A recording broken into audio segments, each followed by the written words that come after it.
জয় TV, স্বাধীন মত প্রকাশে অবিচল টিভি চ্যানেল।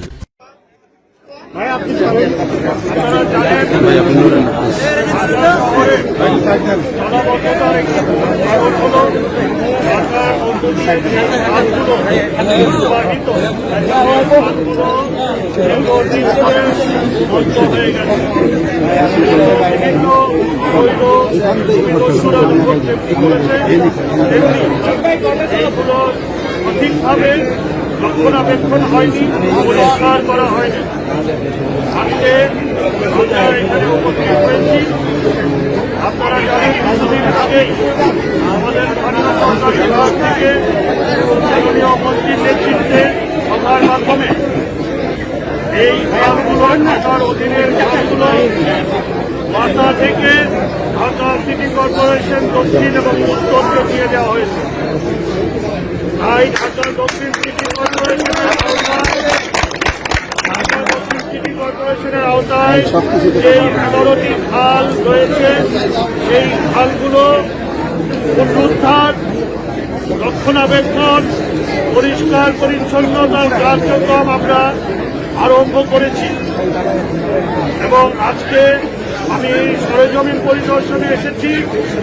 সকালে আমি প্রথমে জিরানি খালে ত্রিমোহনী থেকে পরিদর্শন আরম্ভ করেছি এবং এখন আজকে এখানে এই শ্যামপুর খালের এই অংশে এসেছি। এরপর আরেকটি অংশে যাব। আমরা আগামী বর্ষা মৌসুমের আগেই আমাদের নিজ অর্থায়নে আমরা এই খালগুলো দখলমুক্ত করব এবং পরিষ্কার করব এবং পরবর্তীতে আমরা দীর্ঘমেয়াদী রক্ষণাবেক্ষণ এবং নান্দনিক পরিবেশ সৃষ্টির কাজ আমরা আরম্ভ করব এবং ইনশাআল্লাহ জনগণের সহযোগিতা সহায়তা থাকবে। আমরা ঢাকাবাসীকে জনবদ্ধতা থেকে ইনশাআল্লাহ আমরা মুক্ত করতে পারবো। তাহলে কি আগামী বর্ষায় কি ঢাকাবাসী তাহলে জলাবদ্ধতা দেখবে না? আপনারা কি এর মধ্যে কাজ শেষ করে আনতে পারবেন? আমরা স্বল্পমেয়াদী এবং দীর্ঘমেয়াদী কার্যক্রম হাতে নিচ্ছি। স্বল্পমেয়াদী কার্যক্রমটা আমরা নিজ অর্থায়নে আরম্ভ করে দিচ্ছি। মূলত প্রথম কাজটি হল এই দখলগুলো আছে দখলমুক্ত করা এবং অবৈধ দখলগুলো আছে সেগুলো দখলমুক্ত করে আমরা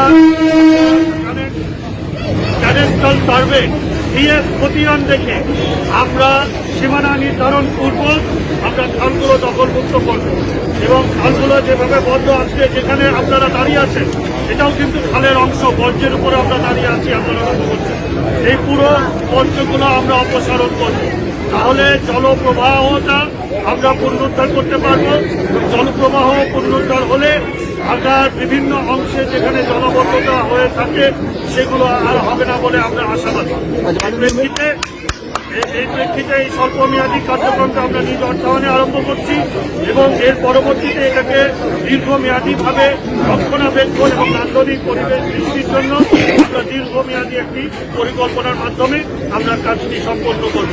আমরা আশাবাদী আগামী 2 বছরের মধ্যেই আমরা এই প্রাথমিক কাজটি সম্পন্ন করতে পারলে জলাবদ্ধতা অনেকাংশে ঢাকা শহরবাসীকে আমরা জলাবদ্ধতা থেকে মুক্ত রাখতে পারবো এবং যাতে করে এটা ধরে রাখা যায় এর জন্য দীর্ঘমেয়াদী পরিকল্পনার মাধ্যমে আমরা পূর্ণাঙ্গ কাজটি সম্পন্ন করব। মাননীয় মেয়র, যেটা হচ্ছে যে রাজধানীতে অনেকগুলো খাল বক্স কালভার্ট করে ভরে ফেলা হয়েছে এবং প্রধানমন্ত্রীও কয়েকবার বলেছেন যে বক্স কালভার্ট করে উন্নত করা হবে, সে বিষয়ে আপনাদের পদক্ষেপ থাকবে কিনা?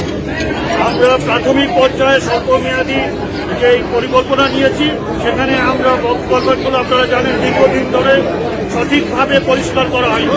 বিশেষ করে পাঠ্যপথের বক্স কালভার্ট, ধোলাইখালের বক্স কালভার্ট এগুলো দীর্ঘদিন ধরে সঠিকভাবে পরিষ্কার করা হয়নি।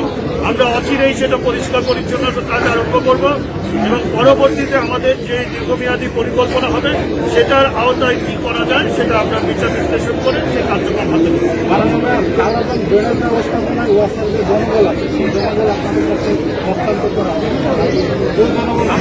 আমরা সভাতে আলাপ করেছি, সভাতে উল্লেখ করেছি যেটুকু জনবল আমাদের প্রয়োজন হবে এবং যন্ত্রপাতি যেগুলো আমাদের প্রয়োজন হবে আমরা সেগুলো বিচার বিশ্লেষণ করে আমরা নিব।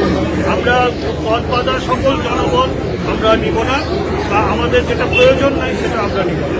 যে ব্যাপারে আমাদের যেটা কমিটি করে দেওয়া হবে, তারা এগুলো পর্যালোচনা করে সুনির্দিষ্ট একটি রূপরেখা প্রণয়ন করবে। 1 মাসের মধ্যে আপনারা জানেন সেটা রূপরেখার আলোকে আমরা পরবর্তী পদক্ষেপ নেব। মাননীয় মেয়র মহোদয়, বিভিন্ন সময় আপনারা ফুটপাত দখল মুক্ত করেন, কিন্তু তারপরে আবারও দখল হয়ে যায়। এগুলোর বিরুদ্ধে স্থায়ী কোনো ব্যবস্থা জলাবদ্ধতায় থাকি, পরবর্তীতে আরো থাকি।